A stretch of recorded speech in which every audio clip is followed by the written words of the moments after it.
उत्तर प्रदेश में 2022 में होने वाले विधानसभा चुनाव से पहले यूपी के सभी छोटे बड़े राजनीतिक दलों ने एक दूसरे पर बयानबाजी करना तेज कर दिया है। ऐसे में राज्य की सत्ता में बनी बीजेपी पर जवाबी हमला करने वाले विपक्षियों की संख्या लगातार बढ़ती जा रही है।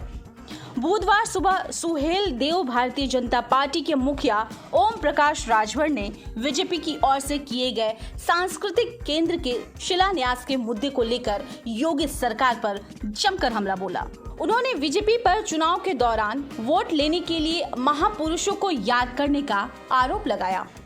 राजभर के ट्वीट के जरिए बीजेपी पर हमला बोला और कहा कि बाबा साहब ने संविधान के पहले पन्ने पर समता, स्वतंत्रता, बंधुत्व और न्याय की बात की है, लेकिन बीजेपी सरकार दलित, ओबीसी, अल्पसंख्यक और वंचित वर्ग को प्रशासनिक क्षेत्र में भागीदारी नहीं देगी और न ही नौकरियों में इनको हिस्सेदारी देगी।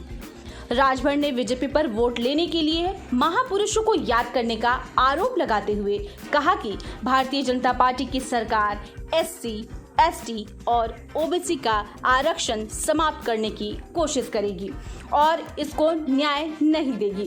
बीजेपी सरकार सिर्फ वोट लेने के लिए महापुरुषों को याद करती है। उनके वंशजों को जब हिस्सा देना होता है तो महापुरुषों को भूल भी जाती है। उन्होंने आगे कहा कि बीजेपी सरकार बताए 4.5 साल में अभी तक सामाजिक न्याय समिति की रिपोर्ट क्यों नहीं लागू कर पाई।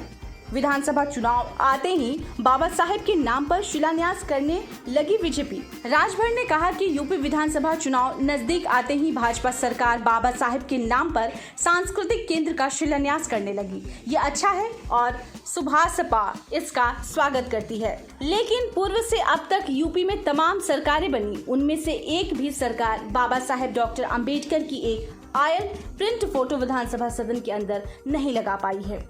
मैंने इस सदन में इस बात को उठाया भी था, लेकिन अभी तक किसी भी सरकार ने तस्वीर नहीं लगाई है।